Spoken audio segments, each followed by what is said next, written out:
What is going on, everybody? Welcome back to Beaver Dash. Here to bring you all the up-to-date information on Beaver football. What's going on, Gus? Good to see you again. What's up? Happy to be here, Hef. Glad got episode number 2 coming out right now. And I'm coming in a little bit hot, Hef, because of some foul talk that was being portrayed earlier this week by a fellow employee of Dash Sports. I'm just going to go ahead and get right into it. I'm going to read you the quote, and I want to gauge your reaction.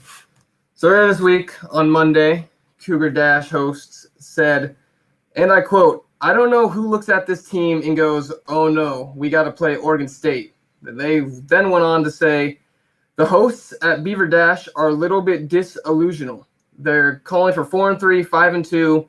I don't know if they've watched an Oregon State football game, but I can't say that's very entertaining. Hef, what is your initial reaction to that? Yeah, I remember seeing that quote. I was a little angry, I won't lie. To say that OSU is a joke, essentially, and to say that I've never watched a Beaver football game is a little ridiculous. But everybody's entitled to their own opinion. So that's why I've come with my own opinion today about Cougars and Wazoo and how I think they're going to do this year. Not a specific attack, but I have my own opinions on this. I think the biggest thing that I would like to say to the Wazoo people is that you need to get out of your own little illusion that you're still in the Minshew Magic era. 2 years removed, last year without him, and still with Mike Leach, you went 6-7. If OSU is such of a joke, you had one more win, and it was in the Cactus Bowl against Air Force. So I wouldn't be too very proud about that. Not to mention that OSU also had the better conference record in the Pac-12, 4-5 compared to Wazoo's 3-6. Wazoo played awful on the road, going 0-5. They barely had a better overall record as well, and they haven't gotten much better. According to CougarCenter.com about their recruiting, they barely got anything higher than a 3-star recruit this year, which is about the same level as OSU. So to say that OSU is not to be considered a good team is a little ridiculous coming from a team that also didn't do just as good as OSU did last year and only beat OSU by 1. So yeah, no, I'm right there with you, Hef. I agree. When I saw this, I thought it was a little bit of arrogance, and I'm not going to say it's undeserved to an extent, because I'll be honest with you, we have not been a team that many look at and respect, and we're going to have to earn that over time. But you know who should be saying that about us? That should be U of O saying that about us. It should be U of O saying that to us. It should not be Washington State telling us that we're a joke, because I look at Washington State, if you don't have Minshew, what do you have the last however many years, right? But here, let me take a deep dive into that game, because one of the points that I brought up is that they beat us last year. They beat us every year since 2013, and why would that change? Well, let's look at what would have to happen, what happened last year in order for them to beat us. First off, it took their quarterback, Anthony Gordon, who they no longer have on the roster, graduated, took him 70 passing attempts, and he had to throw for 600 yards to beat us. Not only that, but they had to put up 54 points. That alone, those 3 things, I don't think are replicable. I don't think that would happen again. However, on top of that, we were up 11 points with 2 minutes left, and Washington State scored the go-ahead touchdown with 1 second left in the game. Are you telling me that shows Washington State was a dominant team, or did we have a collapse? I would go with a collapse. And another thing that I'd like to bring up is that they don't have Mike Leach anymore. This is a new coach coming in to run their program. I don't think that game last year is going to be replicable. And the fact that it came down to the wire like that just shows that OSU couldn't handle that at the end. But I think that's something that can be fixed. It's definitely something that can be fixed. And if you're looking at Wazoo, the past few years, from how they said from 2013 to now, they haven't been beaten. They were a good team. And now they're on the decline. And they're not and I don't think that they're ready to understand that they're expected to be a good team now. But when you're underachieving like they did last year compared to the years before that, I just wouldn't be too excited. I wouldn't say that OSU is a lock for you, because even if you don't want to look at OSU as a team that's going to beat you, OSU is looking at you as a team that we can beat. Yeah. And that's just the bottom line. Yeah, and I'm just now seeing these chats. My apologies for not getting to them earlier. But, yeah, Chris, I agree with you 100% in the chat. Has kind of touched on it. But, yeah, Wazoo is nothing without Leach. You saw what Leach did to LSU last week. The Washington State, I don't see them. I see them. We've been the bottom feeders for a couple years, and I think Washington State is going to take that title over from us. But anyway, that's kind of what I want to touch on that. Hef, do you have anything else you want to say? Nope, I think I stated my piece. Yeah. I guess I'll leave it with this. I'm willing to raise the stakes. Cougar Dash, you can get at us. I'm willing to put something up, bet, do something on the matchup this year because I'm very confident your 0-5 road record is not going to change this year. And when you guys come to Corvallis, I think that John Smith and the rest of the team are going to hand you guys an L. You know what, Gus? I'd actually like to issue my own little bet here. If Washington State beats Oregon State this year, I will shave my entire head. Hair gone. Put it in the books, ladies and gentlemen. Hair's coming off if Wazoo beats Oregon State this year because it ain't happening. All right. I've never seen you without a full afro, so that would be pretty sweet. But I think it's a good bet. I think it's a safe bet.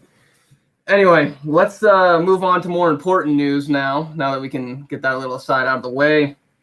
This upcoming season, it's kind of time in a few years that Oregon State really has a question mark at the QB spot. We've had Jake Luton for a few years, and now it's kind of a QB race. Who do you think? Obviously, the two front runners for him are Chase Nolan, and then the returning Tristan Gibbia. So, who are you saying should be the starter for Oregon State this season?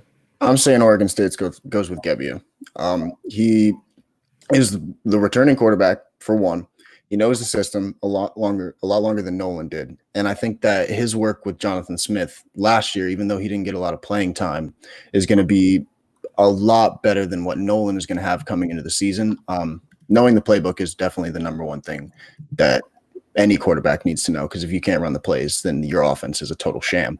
But on top of that, I mean, he was ranked 12th, he was ranked the 12th top pro style QB coming out of high school by ESPN. He ended his high school career as the number 2 passer in California prep history. So the kid can ball. And I mean, he transferred from Nebraska, didn't really get his chance at Nebraska, and he wasn't eligible to play in 2018. So last year when he did get his chances, you know, he came up not big, but he did what he needed to do in the replacement of Luton, going 38 of 60 on all his total pass attempts. He totaled 347 yards and 2 touchdowns. And I mean, I don't think you can ask for anything more from a guy coming behind your star quarterback or your head quarterback. So I think he did a good job, and I think he's going to step into the role really well. Yeah. Well, you do make a well put argument. I am going to disagree with you on this because I feel like Nolan is our best shot at QB. He was ranked the number 1 dual threat QB at the junior college level by jcgridiron.com. Again, we all know that is junior college, but this guy had offers from Utah. He had offers from Tennessee. He had Oklahoma State offered him. And those are 3 very well put together and ran programs. And he chose to come to Oregon State. And I think we need to capitalize on his talent level. I think, yes, you raise a good point with the playbook. However, from a pure talent aspect, I think that Nolan is the way to go. Last year, he won MVP of the National Division Southern League at his junior college, Saddlebrook College. He passed for 3,315 yards and threw for 38 touchdowns while only throwing 6 interceptions. And if that wasn't enough to convince you that he's the superior athlete, he also led the team in rushing yards, rushing for over 1,000 yards. I think this me and you we went to Oregon State games our whole 3 years here. And have you ever really been there and thought, oh, I can't wait to watch this offense today? Because it most of the time is a fairly boring pro-style offense, run the ball. Luton, efficient, but he's not someone he's not Lamar Jackson. You're not going to see Luton play necessarily. I think this guy, Nolan, he could be the first time where you are excited to go see this offense. We can spread it out more. We have more capability to run the ball with him. So I don't know. I feel like we should go towards him. I agree that maybe it might be more exciting, but I think the one thing that we need to really take into consideration here is that why change that offense up at all when we've seen it improve our team's chances over the past years that I've been at Oregon State, going from my freshman year where Oregon State was an absolute joke in the Pac-12 to now where we're winning games with this offense. And even though it was run by Luton, I think Gebbia behind Luton is going to have the same kind of determination to bring wins to this team like Luton did. I just don't see any reason to change the offense like that. Maybe in the future, Nolan gets his nod, but I think come week 1, first game, it's going to be Gebbia.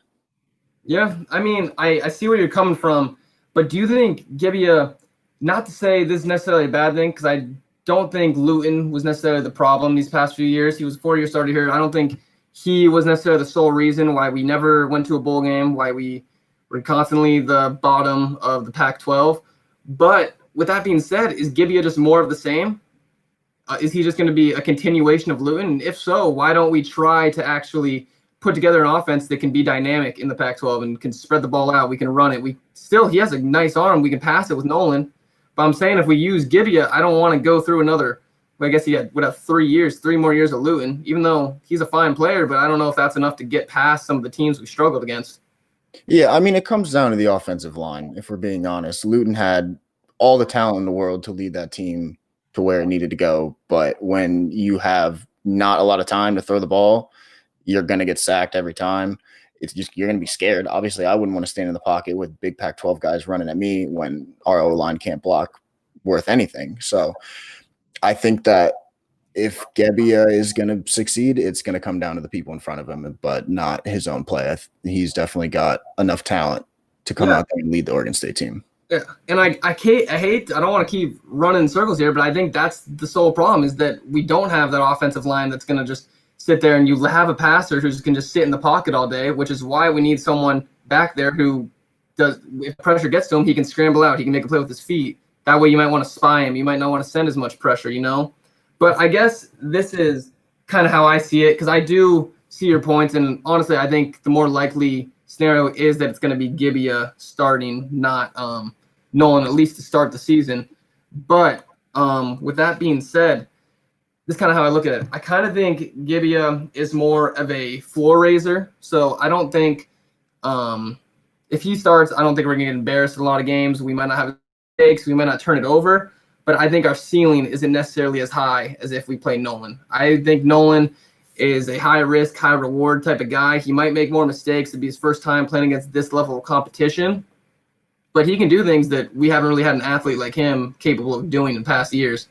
And so from my vantage point, I would rather, given that we don't have the best offensive line, the best defensive players, I would rather take that chance. I would, if the options were either we start Gebbia and we go 3-2 or 2-3 in those 5 games, or we start Nolan and we have a chance of going 4-1, then I'm going to take the 4-1. I'd rather see that excitement.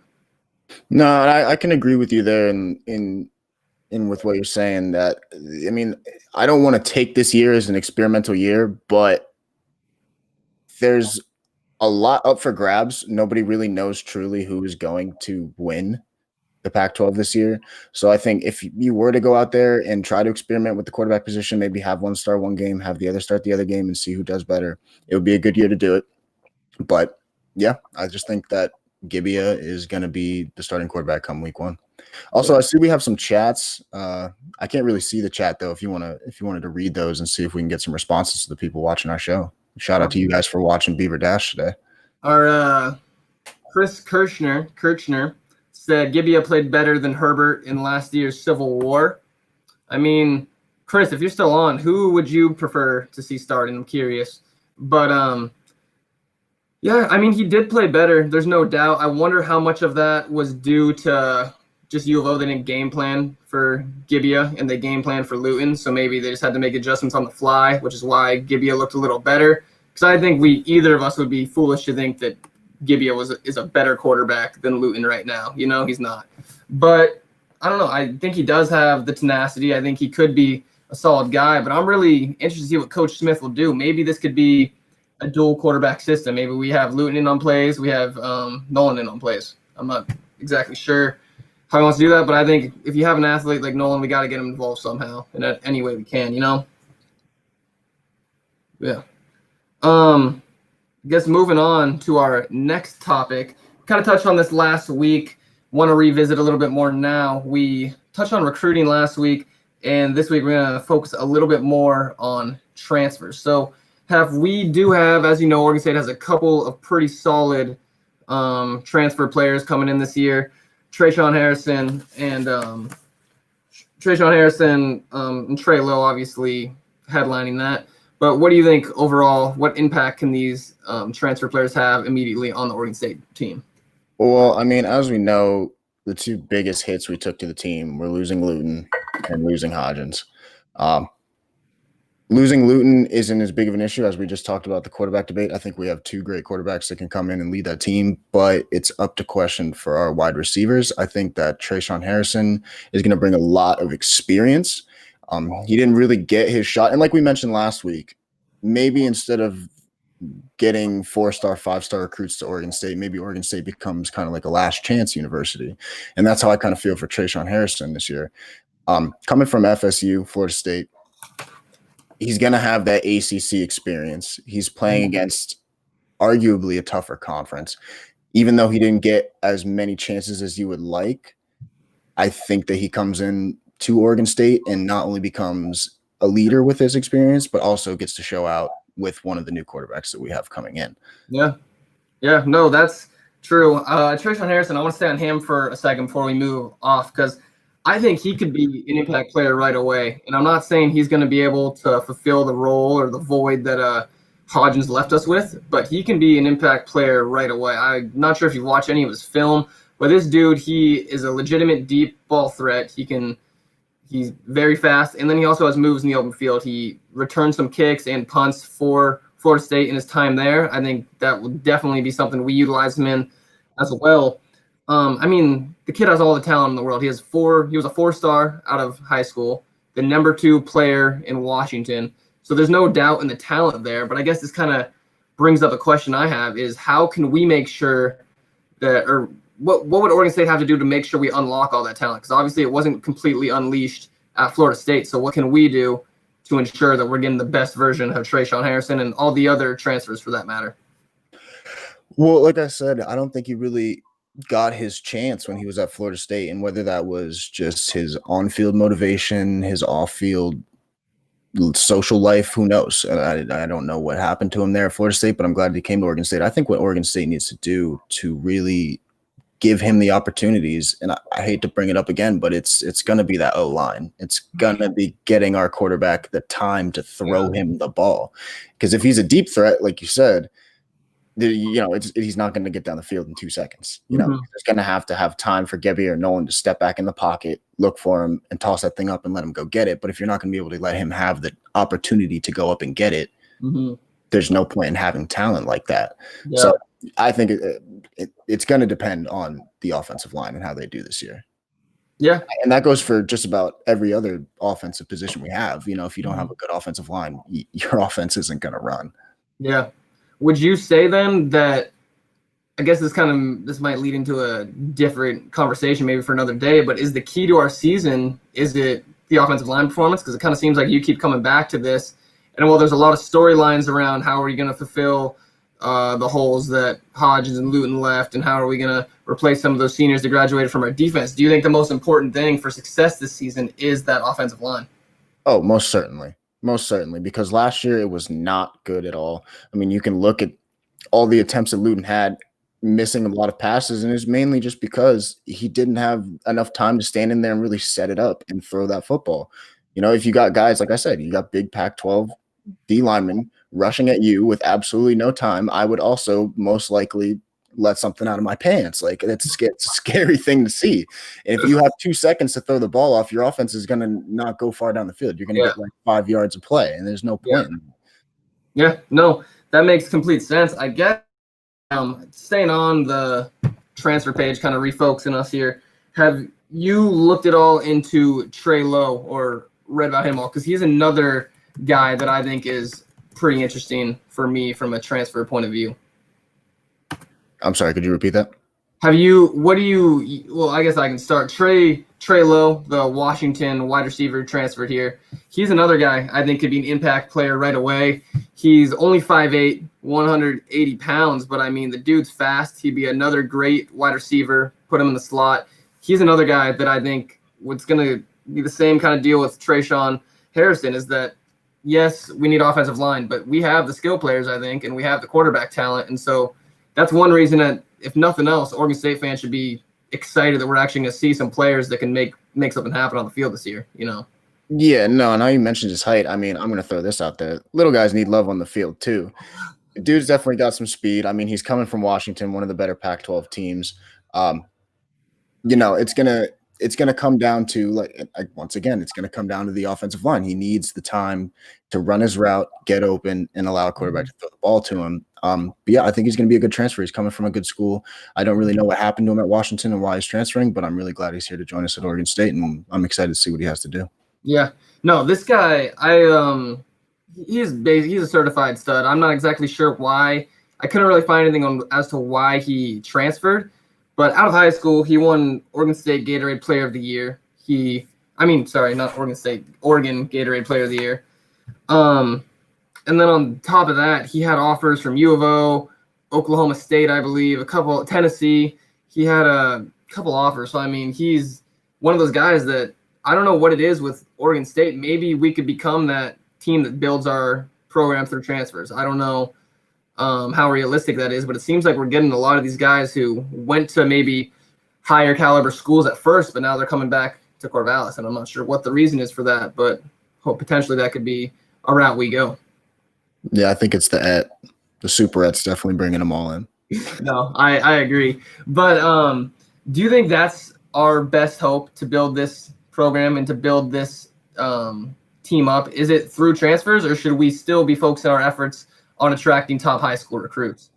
I just don't think that Oregon State has done a good job of attracting good high school recruits over the past few years. So I think maybe taking some time and going out there to find people that need that second chance, people that can actually play, guys that can come out and show intensity, have had the experience at a bigger school than any of the Pac-12 schools, and especially Oregon State, bringing that experience in and changing the culture.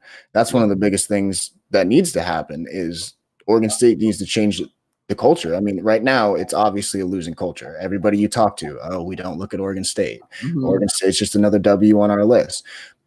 Okay, but if Oregon State turns around from a losing culture and actually gets these good players from other top schools, giving them that second chance, I think that Oregon State turns that culture around, and then we start attracting more high school, top prospects. But I don't think it's not going to happen until we have the talent here and, the resume so people would actually want to come to Oregon State, other than just it being the best college town in the Pac-12, certified and stamped.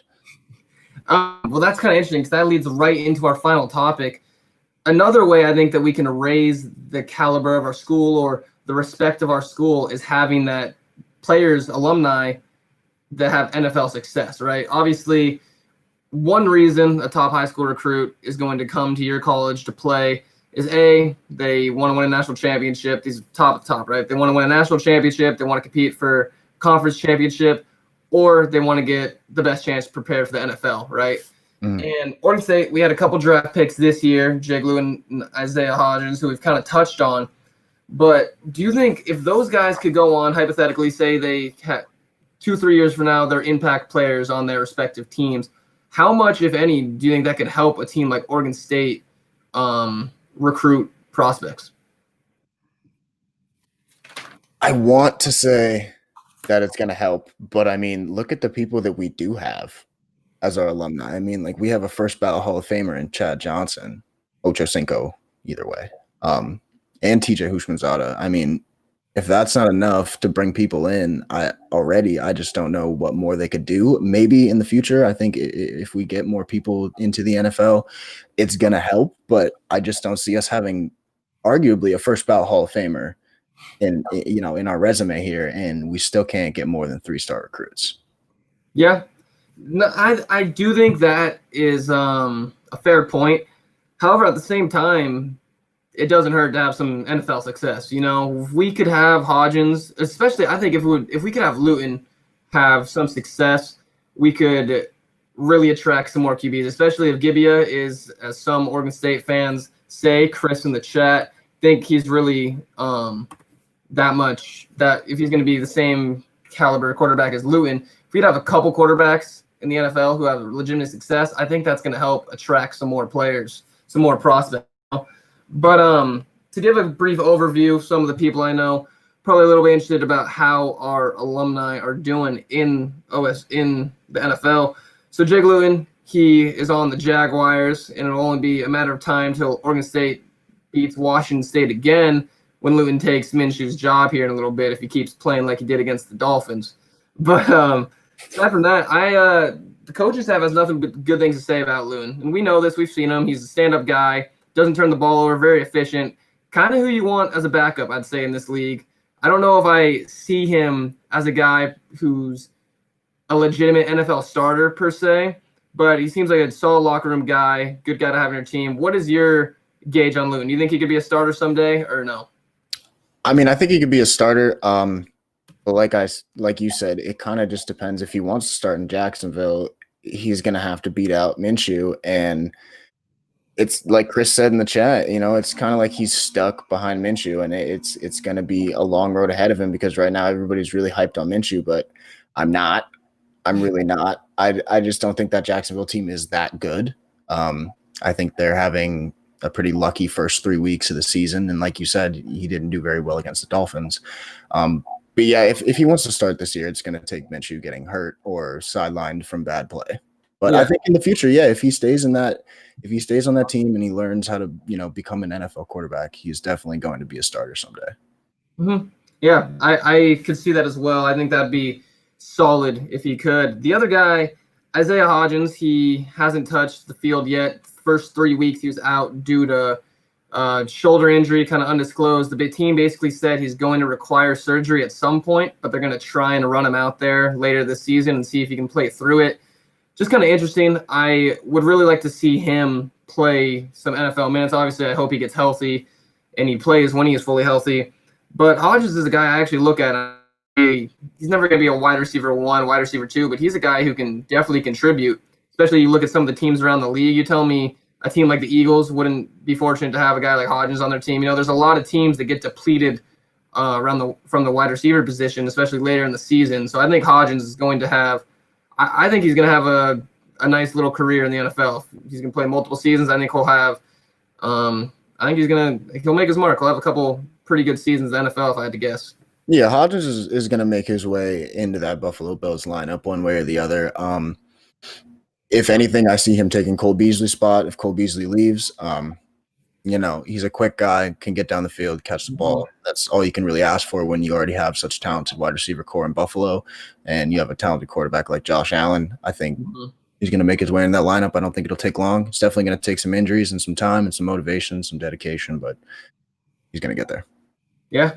No, I'm right there with you. I'm wishing the players nothing but the best. I hope that we get to see him on the field soon. But for now, I think our main focus is on this upcoming season. So if any of you guys in the chat have any suggestions or topics you'd like for us to touch on next week, please leave them. I'll let you send us out. All right. Well, thanks for watching today, guys. It was fun. I hope you enjoyed all the things that we talked about, and we'll be back next week, Friday at 6 p.m. to bring you more information. We have columns published exclusively on sportspac12.com if you would like to read some of the articles written by the people here at Dash Sports TV. You can also check Dash Sports TV out on Twitter, TikTok, Instagram, and Facebook. And you can check us out on our website at dashsports.tv. Well, we hope to see you again next week, and thanks for staying and watching with us. Have a good Friday. Go Beavers.